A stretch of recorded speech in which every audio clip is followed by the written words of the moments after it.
여러분은 하나님을 어떤 상황 속에서 만나셨습니까?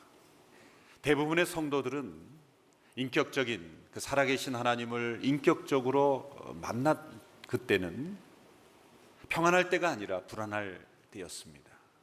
성공할 때가 아니라 실패할 때였을 것입니다. 그리고 스스로 의롭다 여길 때가 아니라 죄를 짓고 그 죄에 대한 대가라든지 그 죄에 대한 고통 가운데 있었을 때 하나님을 만났을 것입니다. 대개 우리의 삶이 불안과 염려와 그리고 두려움과 실패와 죄로 인한 고통 가운데 있었을 때 하나님께서 우리에게 더 가까이 찾아오시기 때문입니다. 로마서에 보면 이런 말씀이 있습니다. 죄가 더한 곳에 은혜가 더했다. 이 말씀은 은혜를 체험하기 위해서는 죄를 더 많이 지어야 한다는 뜻이 아닙니다. 사도 바울도 로마서에서 말씀했죠. 그러면 은혜를 체험하기 위해 받기 위해서 죄를 더 지어야 한다는 말이냐? 아니다. 죄가 더한 곳에 은혜가 더했다. 그것은 우리가 죄 가운데 있을 때라도 하나님은 우리를 버리지 아니하시고 우리가 죄 가운데 있을 때 하나님은 우리에게 더 가까이 다가오신다는 거예요. 죄에 빠져 있을 때 하나님은 우리를 멀리 떠나시는 분이 아니라 우리에게 더 가까이 찾아오셔서 죄 가운데 고통받는 저희들을 더욱 불쌍히 여기신다. 그러므로 죄가 더한 곳에 은혜가 더욱 넘쳤다라는 말씀을 우리에게 주시는 것입니다. 하나님의 은혜는 언제나 우리의 죄보다 크고 넓고 깊습니다. 하나님 우리의 죄에도 불구하고 우리를 포기하지 않으시고 버리지 아니하십니다.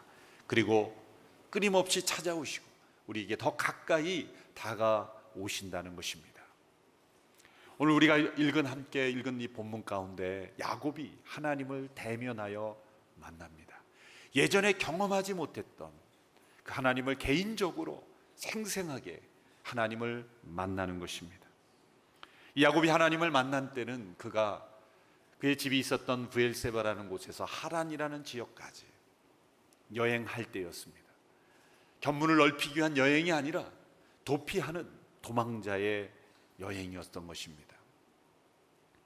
야곱은 자신의 죄로 인해서 가족과 이별하고 그리고 홀로 외롭게 도망하고 있었습니다.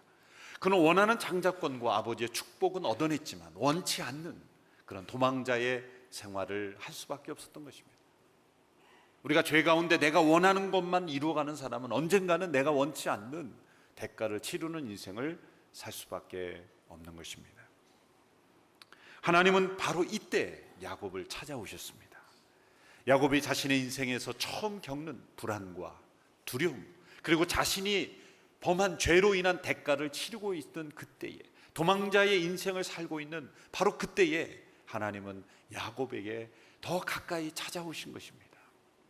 바로 우리가 이 세상을 평안하게 살아갈 때는 하나님을 필요로 하지 않는 것이 인간의 죄성입니다.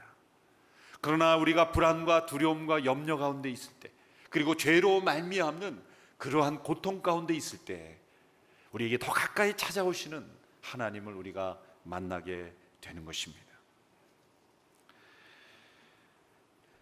야곱은 에서의 위협을 피해서 도망해야만 했습니다. 그의 어머니 리브가가 아버지 이삭을 설득합니다. 그 야곱이 이제 배우자를 만나야 하기 때문에 삼촌 라반에 있는 하란으로, 성경 바단 아람으로 되어 있는데 하람과 같은 지역이죠.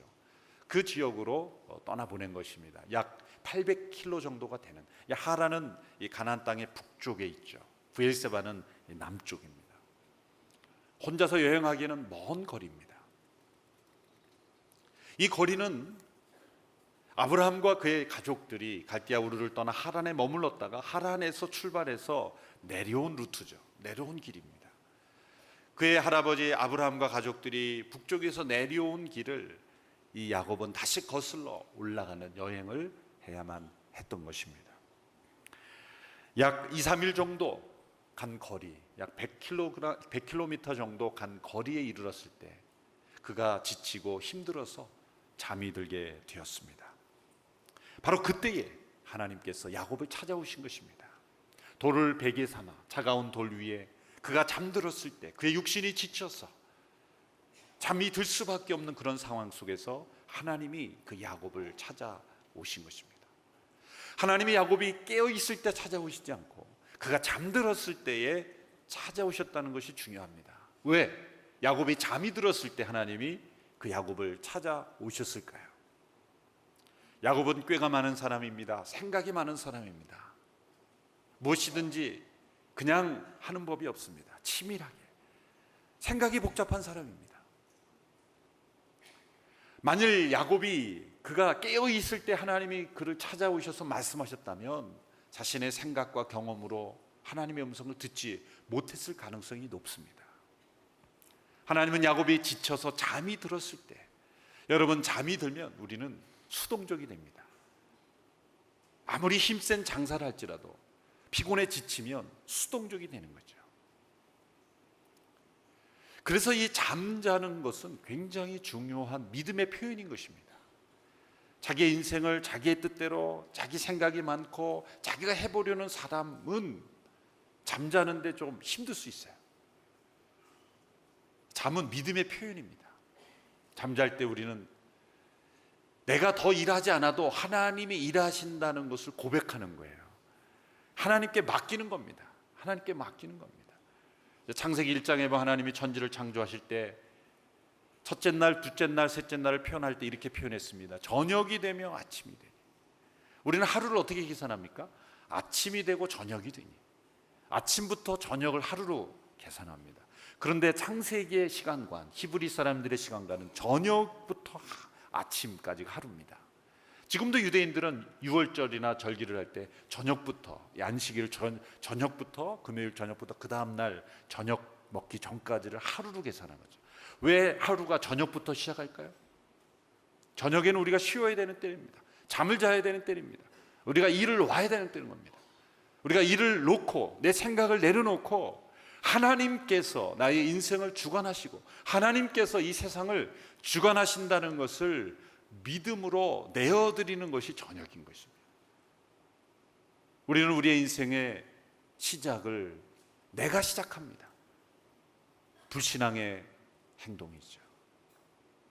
아침에 일어나서 내가 하루를 시작하는 것이 아니라 밤새 우리가 잠자리에 들었을 때 하나님이 일하고 계신 하나님의 일에 우리가 아침에 깨어들 때 하나님이 주도하시는 인생, 하나님이 이끌어가시는 인생에 내가 참여하는 것입니다. 그러므로 잠은 우리의 신앙의 고백인 것입니다. 그리고 우리가 잠자는 시간이 우리 하루의 일상생활 중에 가장 영광 받으시는 순간입니다. 왜 그렇습니까? 우리 코에 호흡이, 하나님의 이 생명이 우리 코에 호흡을 넣어주셨기 때문에 우리가 산다라는 것을 고백하는 시간이잖아요. 잠잘 때 코 고는 모습을 보면서 우리 하나님을 찬양해야 돼요. 그 코에 생기를 주신 하나님을 찬양합니다. 코에서만 소리가 나잖아요. 물론 가끔 입에서도 소리가 나지만은 죄를 안 짓습니다. 그래도 뭐 꿈속에서도 가끔 죄를 짓긴 합니다만 거의 꿈속에서는 안 짓죠. 이 잠잘 때는 그래도 죄를 안 짓잖아요. 그리고 하나님의 살아계심을 코와 입으로 표현하지 않습니까? 가장 영광 받으시는 순간, 우리가 가장 수동적이고 우리의 힘이 다 빠져있는 그 순간에 하나님이 중요한 사실을 가르쳐 주신다는 거예요. 시편에 보면은 이 잠에 관한 말씀이 나오는 것이 시편 127편 2절의 말씀인데요. 이런 말씀이 있습니다. 우리 같이 한번 읽어볼까요? 시작. 너희가 일찍 일어나는 것도 늦게까지 자지 않으며 고생해서 얻은 것을 먹는 것도 헛되도다. 여호와께서는 사랑하시는 사람들에게 잠을 주시기 때문이다. 하나님이 사랑하신 사람에게 잠을 주신다는 건 뭡니까? 하나님의 사랑 가운데 있는 사람에게는 하나님을 믿고 의지하는 그런 믿음의 삶이 있기 때문에 잠을 잘 수가 있는 거예요. 그 근거가 1절에 나와 있습니다. 시편 127편 1절에 이렇게 되어 있습니다. 여호와께서 집을 짓지 않으시면 건축자들은 헛수고하는 것이다. 여호와께서 성을 지키지 않으시면 파수꾼이 지키고 서 있는 것도 헛일이다. 하나님이 모든 일을 지켜주시고 하나님이 세워주신다는 그 믿음 가운데 우리는 잠을 잘 수가 있다는 것입니다. 그러므로 여러분 잠을 잘 잘 수 있게 되기를 축원합니다. 믿음으로 내가 깨어있지 않아도 하나님이 지켜주신다는 믿음으로 잠을 자는 것입니다. 내가 더 일하지 않아도 하나님이 일하신다. 그 주도권을 내어드리는 신앙의 고백이 바로 잠인 것입니다. 그러나 예배 시간에 자는 것은 믿음이 아닙니다. 하나님께 깨어 있어야 될 그 시간에 스스로 잠을 청하는 것은 믿음의 표현은 아닙니다.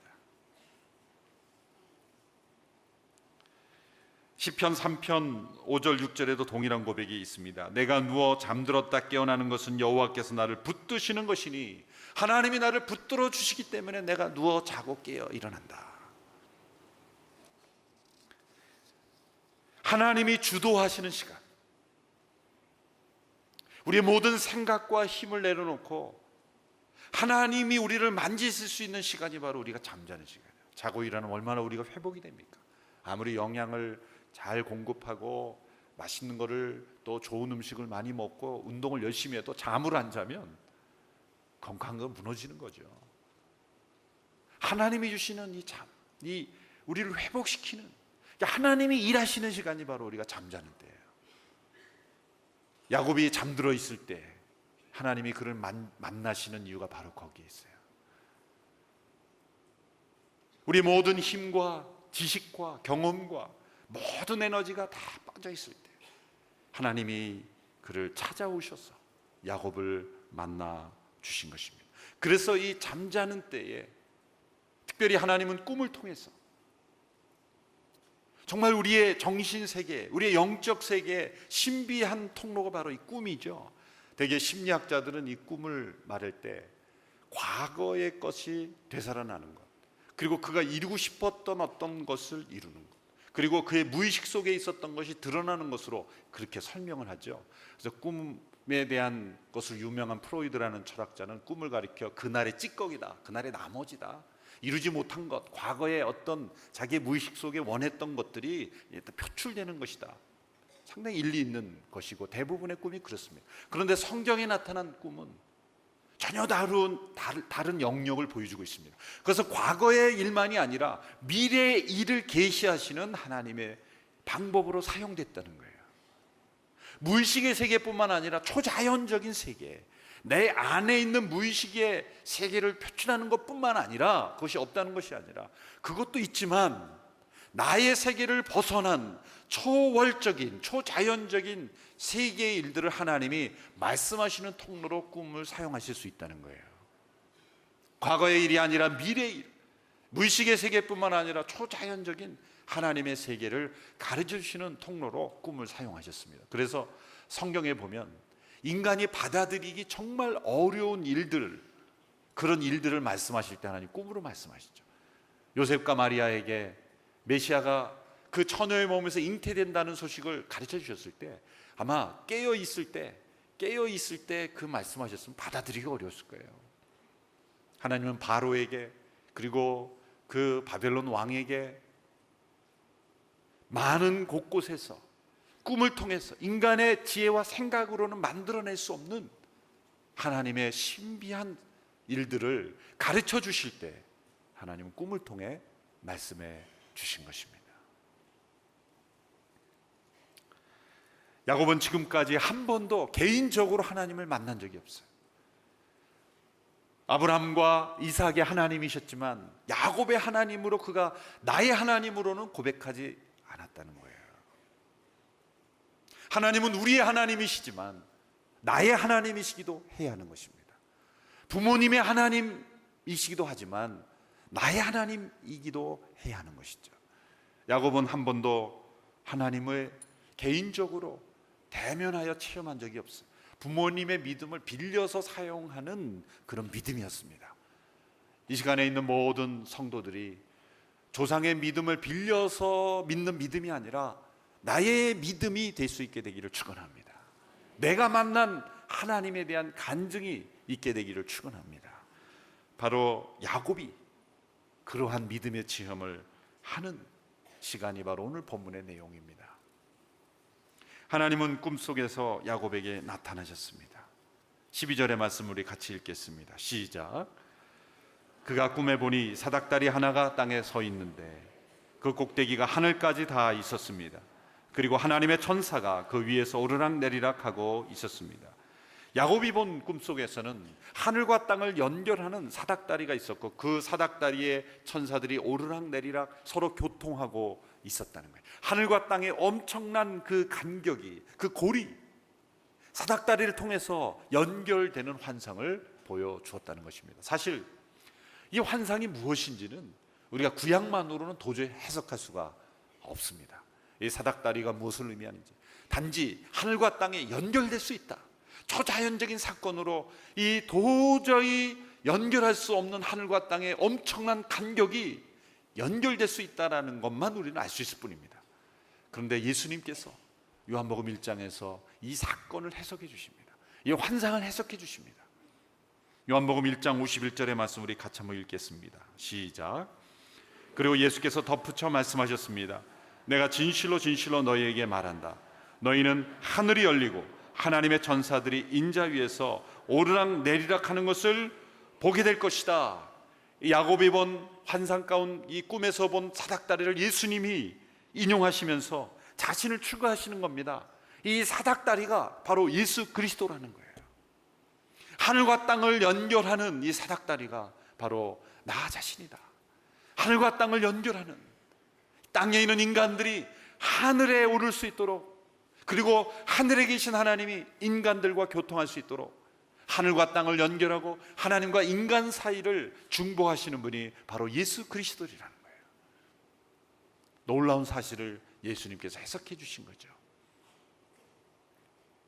예수님은 바로 하늘과 땅을 연결해 주시는 구원의 사닥다리가 되신 것입니다. 구원은 이 땅에서 천국에 이르는 계단으로 한 계단 한 계단 올라가는 것이 아닙니다. 하늘에 계신 하나님께서 이 사닥다리를 타고 내려오시는 그 사건을 통해서 우리가 구원을 받게 된 거예요. 구원은 우리가 한 계단 한 계단 수도를 통해서 천국에 올라가는 것이 아닙니다. 이 하늘과 땅을 연결하는 사닥다리가 되신 예수께서, 하늘의 그 하나님께서 땅으로 내려오셨기 때문에 그 맨 밑바닥에 그 사닥다리에서 우리가 만날 수 있는 지점에서 우리가 예수 그리스도를 만남으로 우리가 구원을 받게 되는 것이죠.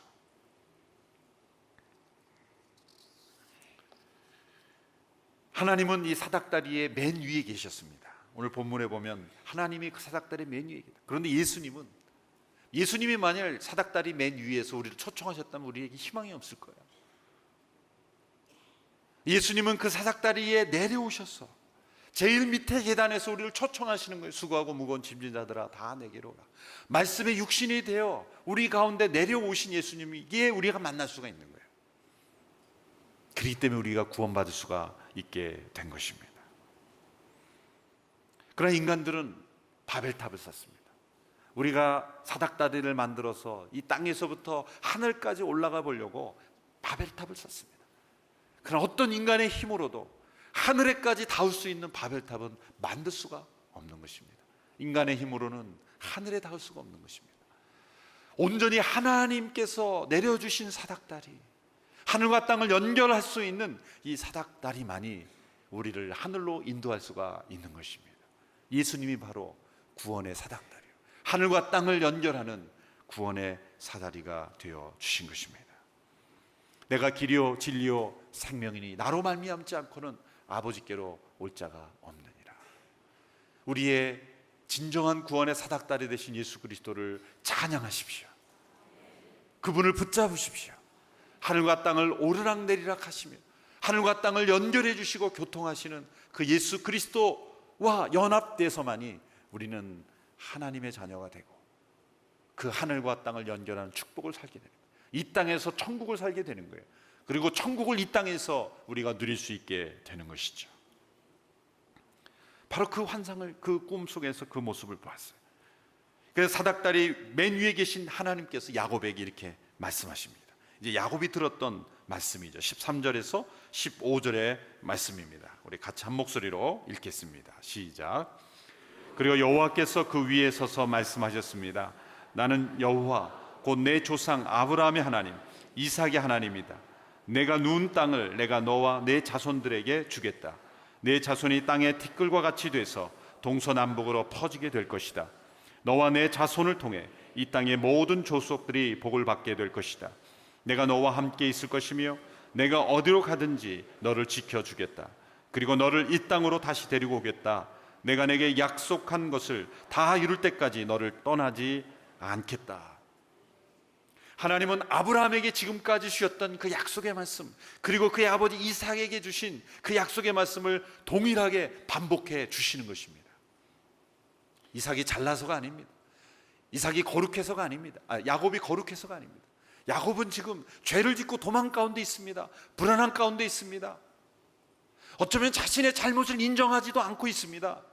그런데 하나님은 그의 조상 아브라함과 이삭에게 주셨던 그 약속을 동일하게 반복해서 주시는 거예요. 이것이 진정한 은혜인 것입니다.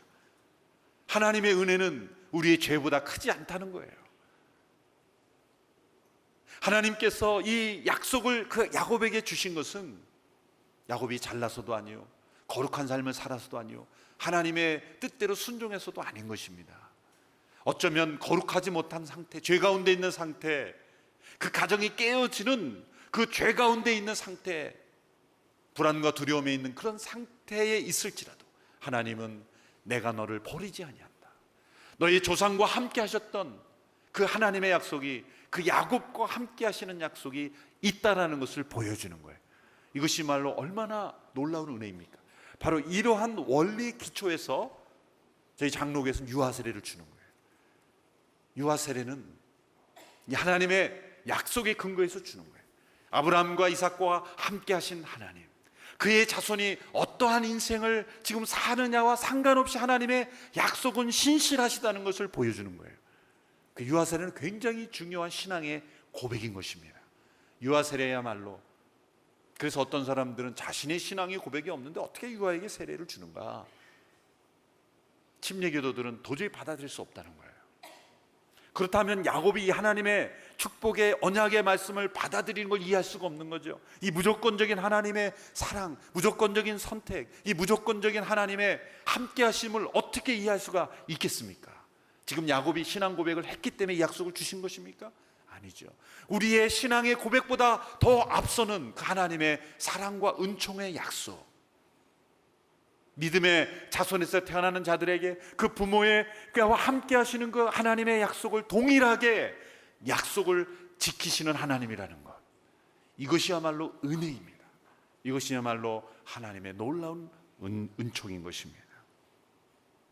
특별히 야곱에게는 이 아브라함과 이삭에게 하지 않는 약속을 추가적으로 주시죠. 그것은 보호의 약속이고 돌아오게 하시겠다는 약속이에요. 아브라함과 이삭에게는 너에게 많은 족속을 주소 복의 근원이 되게 하고 그리고 땅을 주겠다, 이런 약속을 주셨지만 이 야곱에게는 추가적인 약속을 줘요.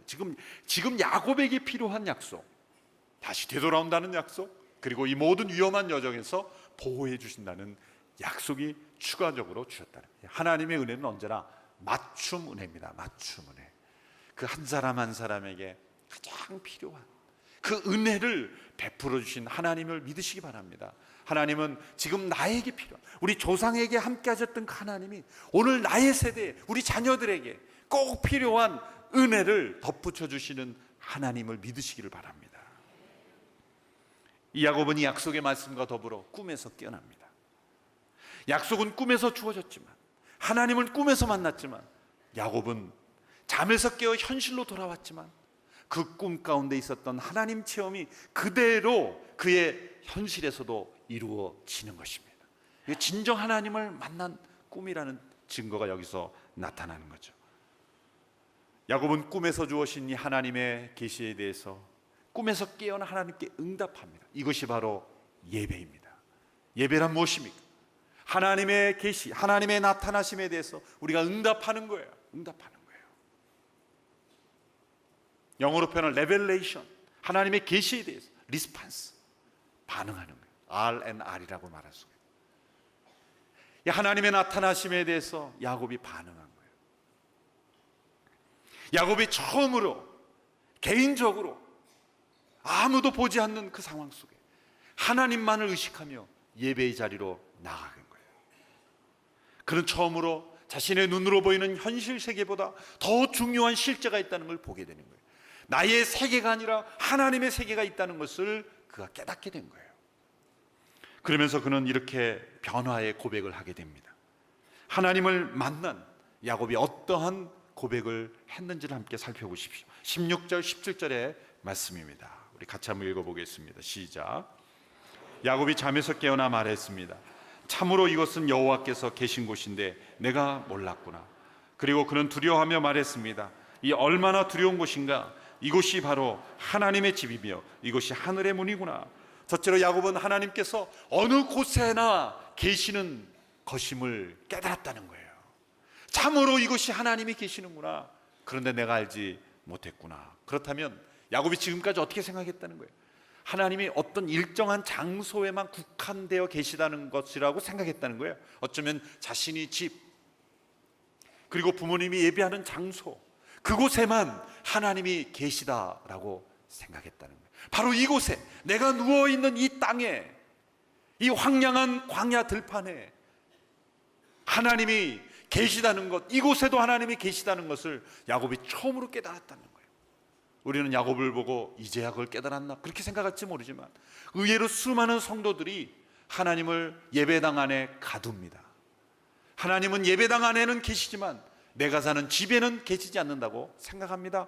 내가 일하는 사무실에는 계시지 않는다고 생각합니다. 내가 휴가 가는 그 휴가지에는 계시지 않는다고 생각합니다. 그러니까 하나님은 어느 곳에나 계십니다. 우리가 발을 디디는 그곳에 하나님은 살아계십니다. 거기 계시는 하나님, 예배당 안에만 계시는 하나님이 아니라 하나님은 이 앞에만 계시지 않습니다. 예배당 뒤에 계셔도, 기둥 뒤에 숨어 계셔도 하나님은 계십니다. 하나님은 내가 어느 곳에 있든지 하나님은 계시는 거예요.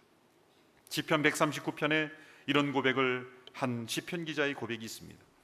내가 주의 영을 떠나 어디로 가겠습니까? 내가 주 앞을 떠나 어디로 피하겠습니까? 내가 하늘로 올라가도 거기에 계시며 지옥의 잠자리를 마련해도 거기에 계십니다.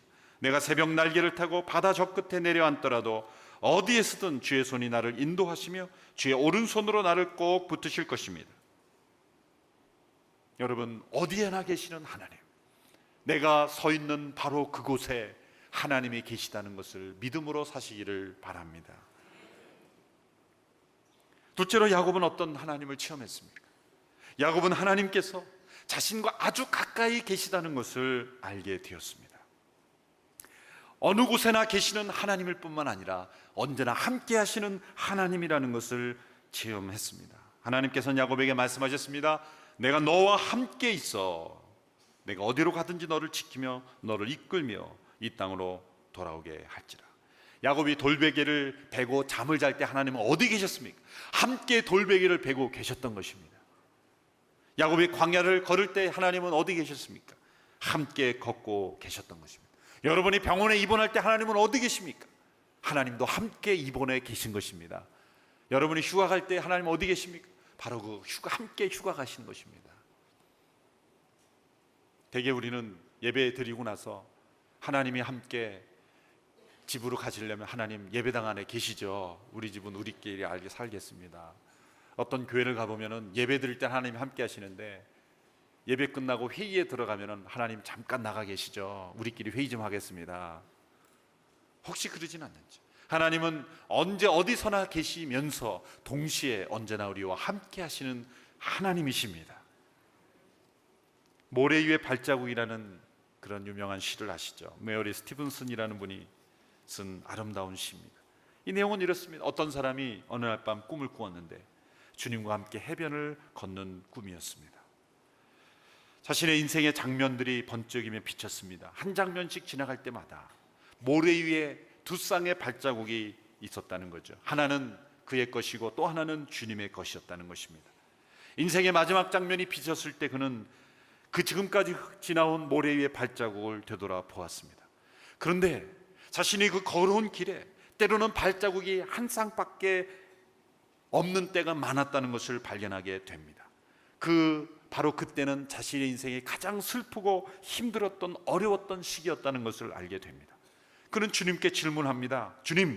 주님께서는 제가 주님을 따르기로 결심하면 항상 저와 함께 하시겠다고 말씀하셨는데 지금 제가 보니까, 발자국을 보니까 제 삶의 가장 어려운 시기에는 한 쌍의 발자국밖에 없습니다. 제가 주님을 필요했던 그 시기에 왜 주님이 저를 버리셨는지 모르겠습니다. 바로 그때 주님이 대답하십니다. 나의 소중하고 소중한 아들아, 내가 너를 사랑하기 때문에 너를 버리지 않는다. 너가 시련과 고난과 그리고 아픔의 그 기간을 통할 때, 내가 가장 어려운 시간을 보낼 때 왜 한 쌍의 발자국만 보이느냐? 그것은 바로 내가 너를 그때 업고 걸었기 때문이다. 그것은 나의 발자국이 아니라, 그 사람의 발자국이 아니라 주님의 발자국이었다는 거예요. 주님이 우리와 항상 함께 하시지만 우리가 가장 어렵고 힘든 걸음을 걸을 때 그것은 주님이 우리를 업고 걸어가시는 걸음인 것을 믿으시기를 바랍니다.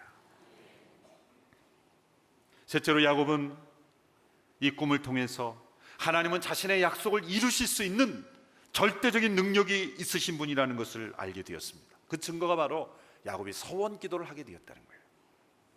20절에서 22절 이렇게 서원합니다. 야곱이 서원하며 말했습니다. 하나님께서 만약 저와 함께 계셔서 제가 가는 이 여정에 저를 지키시고 제게 먹을 것과 입을 것을 주시며 제가 제 아버지 집으로 무사히 돌아가게 해주신다면 여호와께서 제 하나님이 되실 것이며 제가 기둥으로 세운 이 돌이 하나님의 집이 될 것입니다. 그리고 하나님께서 제게 주신 모든 것의 10분의 1을 하나님께 드리겠습니다. 이 말씀만을 보면 하나님과 흥정하는 것처럼 보입니다. 그런데 야곱이 처음으로 하나님과 대면해 기도하게 됐다는 것, 이것 자체가 얼마나 큰 변화입니까? 그렇죠? 내 삶의 기도가 시작됐다는 것, 사실 야곱이 서원 기도를 한 거는 믿음이 부족한 거죠. 하나님이 이미 함께 하시고 돌아오게 하시겠다고 하셨는데 굳이 만일 하나님이 돌아오게 하시면 제가 이렇게 하나님께 11조를 바치고 그리고 이곳에 하나님의 전을 세우겠습니다 라고 말할 필요가 없는 거죠. 사실 이런 각도에서 보면 우리의 기도는 기도할 필요가 없는 것이 굉장히 많습니다. 우리도 기도하지 않아도 되는 내용들을 하나님께 붙잡고 이미 함께 하시겠다고 약속했는데 함께 해주시옵소서 말하잖아요. 우리도 사실 우리의 어떤 기도의 수준도 보면 야곱의 수준에 머무를 때가 많아요. 야곱을 욕할 게 아닙니다. 우리가 이렇게 하나님과 흥정을 해? 그게 아니죠. 이 변화를 생각해 보십시오. 하나님과 전혀 상관없던 사는 이 야곱의 인생이 그래도 하나님의 약속에 어떤 반응이 있었기 때문에, 하나님이 그 일을 이루실 수 있다는 그 믿음이 생겨났기 때문에 하나님께서 나를 돌아오게 하시면 제가 이렇게 하겠습니다라고 고백한 것이 아니겠습니까? 야곱의 마음속에 믿음이 생겼다는 거예요. 더 감사한 변화는 무엇입니까? 야곱의 입에서 처음으로 주겠다라는 단어가 나온 거예요. 지금까지는 전부 가지려고 했던 그 야곱인데 처음으로 드리겠다는 말이 나오잖아요. 드리겠다는. 비록 조건이 있는 서원이지만 그러나 얼마나 큰 변화입니까? 내 것만을 사랑했던 야곱이 그래도 11조, 10의 것은 하나님의 것으로, 그 당시 11조는 그 대상자, 11조를 바치는 대상자의 주권을 인정하는 행위였죠. 자신의 삶이 당신의 주권 안에 있다라는 것을 고백하는 그러한 고백이었던 거죠. 내 삶이 하나님의 주권 안에 있다라는 것을 고백하는 신앙의 고백이 시작되었다는 거예요. 이 변화를 생각하면 믿음이 훌륭한 헌신적인 기도만 하는 사람이 볼 때는 야곱이 아직도 믿음이 연약한 사람이지만, 그러나 이전 하나님과 상관없이 자신의 깨와 자신의 지혜만 의지하며 자신의 것을 차지하려고만 노력했던 야곱의 생애에 비하면 엄청난 변화가 된 거예요. 바로 야곱이 예배자가 되기 시작했다는 거예요. 도망자에서 예배자로 변화가 되기 시작했다는 거예요. 야곱이 깨어서 어떻게 합니까? 자신이 지금 머물렀던 그곳을 예배의 장소로 만듭니다. 18절에 보면 야곱이 머리에 베었던 돌을 가져다가 기둥을 세우고 그의 기름을 부었습니다. 자신의 삶의 공간이 예배의 공간으로 변화되었다는 거죠. 도망자는 어떤 삶입니까? 어느 곳에 가든지 숨어 사는 인생이지만 순례자는 어떤 사람입니까? 자신이 어느 곳에 머물든지 그곳을 예배의 자리로 만드는 것입니다. 여러분, 내가 서 있는 그곳, 내가 머무는 그곳, 내가 어느 곳에 있든지 나는 그곳에 예배의 자리가 되게 하기라. 순례자로 살리라. 사업상이나 또 생업상 여러 곳에 이렇게 옮겨 다니며 살아가는 삶, 나는 왜 이렇게 많은 곳을 옮겨 다녀야 되냐, 그렇게 불평하면 그건 도망자의 삶을 사는 거예요. 그러나 내가 어느 곳에 갔든지 나는 그곳을 예배의 자리로 만들겠다라고 하는 사람은 순례자의 인생을 사는 거예요. 한 곳에 오래 산다고 해서 순례자가 되는 것은 아닙니다. 한 곳에 오래 산다고 해도 꼭 순례자가 될 수 없는 것은 아닙니다. 한 곳에 오래 살아도 내가 서 있는 이곳, 그리고 내가 밟는 땅이 예배의 자리가 되게 하면 그 순례 인생을 사는 거예요. 꼭 돌아다녀야 순례자가 된다는 것도 아니에요. 그리고 순례자는 모든 것을 자신의 것으로 취하려고 하지 않고 주고 드리고 나누는 인생을 사는 사람입니다. 또한 순례자는 사람을 두려워하지 않고 하나님을 두려워하며 살아가는 사람입니다. 에서를 두려워해서 도망하였던 야곱이 뭐라고 고백합니까? 참으로 이것은 두려운 것이구나. 하나님을 두려워하는 인생으로 하나님에 대한 경외감을 가지게 되었다는 거죠. 이것이 바로 이 28장에 꿈에 나타난 하나님을 만남으로 야곱이 변화가 되었다는 거예요. 도망자에서 순례자로 변화가 되었다는 거예요. 이런 체험을 했다 그래서 이후에 야곱의 삶이 평탄할 것이라고 생각할 수는 없습니다. 여전히 야곱은 힘겨운 여행을 해야 합니다. 그러나 하나님을 만남으로 인해서 이 여행이 단지 도망하는 도피의 여행이 아니라 하나님과 동행하는 순례의 여행이 될 수 있었다는 거예요. 우리의 인생이 혹 야곱처럼 도망자의 인생을 살고 있지는 않습니까? 우리의 인생이 하나님과 함께하는 순례자의 여정이 될 수 있게 되기를 축원합니다. 인생의 고난과 어려움 속에서 도피하고 도망하고 회피하는 물러서는 여행이 아니라 인생의 고난과 어려움 속에 우리에게 더 가까이 함께 하시기 원하시고 더 우리를 찾아오시고 우리를 버리지 아니하시고 포기하지 않으시는 그 하나님과 동행하는 순례의 여행이 되기를 주님의 이름으로 축원합니다.